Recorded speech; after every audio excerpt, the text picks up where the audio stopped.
our governor, the people's governor, the governor of Ogun State, Excellency Chief Dr. Abiodun, CON. You are welcome, sir.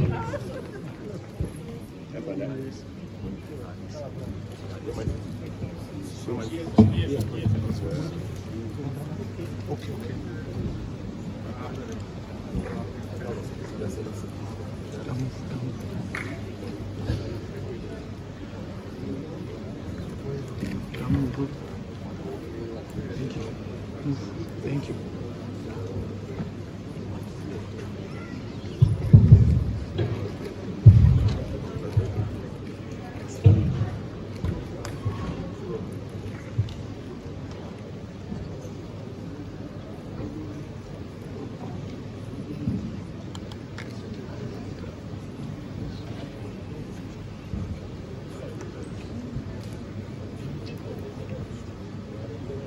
Morning. Let's do it. They are set to the radio. Your Excellencies, National Chiefs, distinguished guests, brothers and sisters of Africa, we gather beneath the white sky of history in the light of a great star. Today, we celebrate not merely a birthday, but a legacy. A life that has become a continent's conscience. And what better place than here in Nigeria? A land whose soil remembers empires, whose spirit shaped the diaspora, and whose people remain the pulse of Pan-African future. At 89 years young, President, the son of Ogun State, who became a father to a country. From the fires of independence to the unfinished journey of Pan-African unity, from Abiodun to Addis Ababa, from the barracks to the United Nations, he has been many things. A soldier for freedom, a farmer for the future, a diplomat for peace, and above all, a servant to Africa's soul.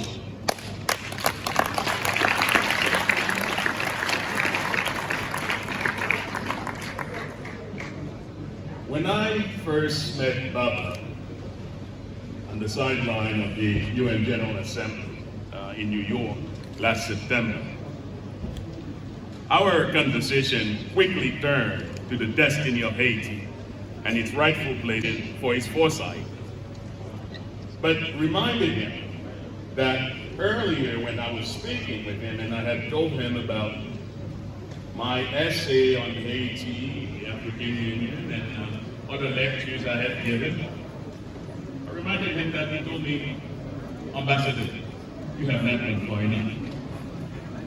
So it was unbefitting for me to return a favor.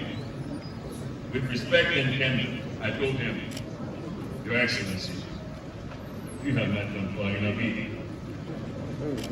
There was a silence, not of offense, but of anticipation. In that moment, we were no longer diplomats or presidents, but two sons of Africa challenging each other to honor the fullness of our faith. I shared how I had traced my ancestry to over 27% Nigeria. I also expressed that Haiti should not be framed as diaspora. For diaspora implies a part of Africa. We were taken. Yet, Africa never left us. She lived in our ground, our faith, and in our refusal to bow. I told His Excellency that I dream of Haiti becoming the 55th state of the African Union. Not as symbolism, but that as the restoration of truth. He asked me curiously, but How could that be when Haiti is located all the way in the Caribbean? My answer was simple. If geography defines belonging, then what of Hawaii and Guam within the United States? Martinique and Guadeloupe within the European Union? And even closer to here, you have Madagascar and Cape Verde, not tethered to the mainland, yet fully African. He nodded and smiled, and he looked at me and said, Ambassador, you presented. I think you are speaking of the global Africa Enlightenment. Ambassador, I am retired, but I'm not tired. And so here I am today. I stand not as a mere guest, but as a son returning home. A son carrying the echo of that exchange into the sacred gathering. That conversation reminded me the bond between Africa and Haiti is not theoretical. It is fought in struggle. The bridge, born in fire, long before the word diaspora existed. Haiti may be small in geography, yet she is vast in history and enduring in sympathy. A nation whose size has never measured her significance. We go back into history lane. We go to the year of 1791. In the woods, northern part of Haiti, an area called Wakaima. You had men and women from the Sitgam, Congo, from the old kingdom of Dahomey. They gathered in secret.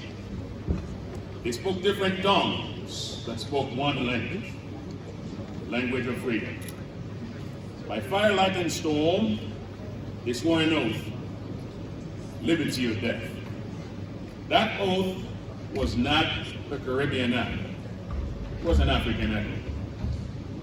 The enslavers had written a script. We were to till the land, but never to own it. We were to build wealth for others, but never for ourselves. But something African within us refused that message. From many nations, we became one people. What was meant to erase us became the forge of our freedom.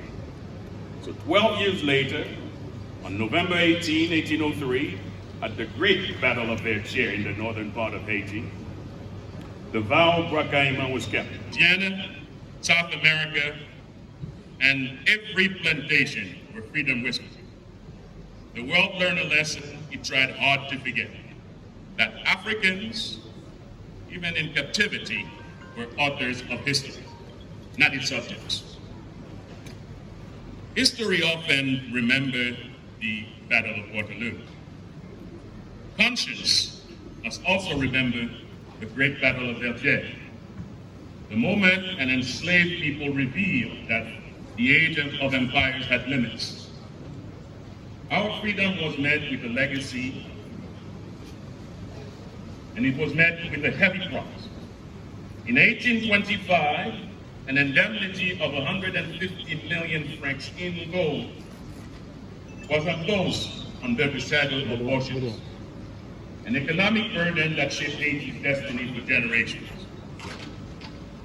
Yet we endured, as Africa endured. Out of that, we forged dignity. Out of change, we fashioned creativity. There were twin flames burning on opposite shore of the same ocean. The transatlantic slave trade was dehumanization in human history. For 4 centuries, more than 12 million Africans were torn from lands, family, and faith. They built empires they were not permitted to inhabit. Wealth they were not permitted to taste. Yet, from that furnace rose Haiti, the first victorious African revolution.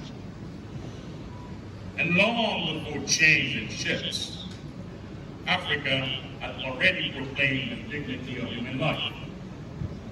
In 1235, on the plains of Uruk and Fu, is in the present-day map, the Menden Charter was proclaimed, a sacred government that outlawed slavery by raid, affirmed the sanctity of every human life, upheld the rights of women, protected families, and promoted food security, expression, and social harmony. Long before others spoke of enlightenment, Africa had already articulated a moral order rooted in human's work.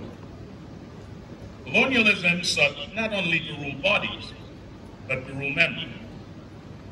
It obscured what we once knew, that we had already declared ourselves free. It suggested that geography defines belonging, and that because Haiti is located in the Caribbean, she's somehow not African.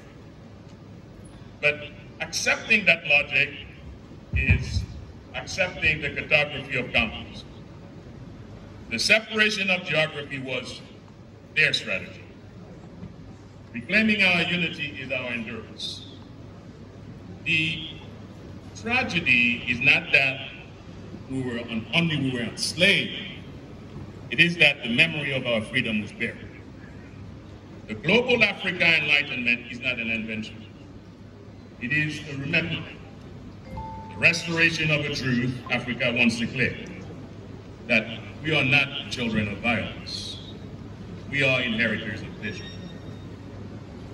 The Haitian Revolution was not an afterthought. It marked the breaking of slavery's grip and the beginning of Africa's long march towards liberation. It exposed the falsehood of racial inferiority and proclaimed a permanent truth. We were never made to serve. We were made to rise. Colonialism followed, no longer in chains, but in paperwork and policies.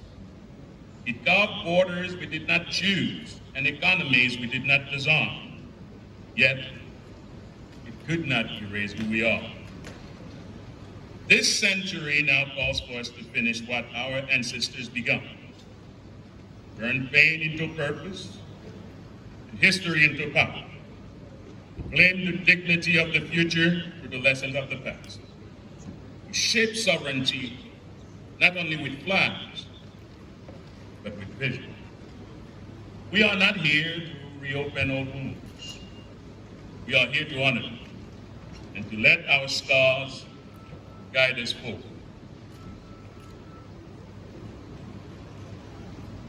Chinua Achebe thought that suffering must be created. That pain, if it is to mean anything, must give birth to something good and lasting. Haiti gave birth to freedom. From her ordeal emerged a principle Africa knows by heart. No power can enslave a people who remember their name. Achebe also reminded us that while adversity is universal, dignity is a decision. Reparations, therefore, are not the language of revenge. They are a language of repair.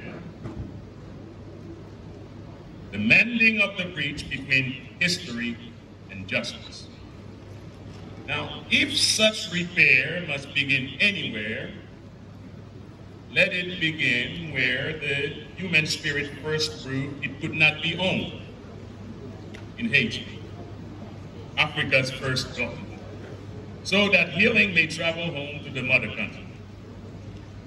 From memory must now come responsibility. From responsibility now must come movement.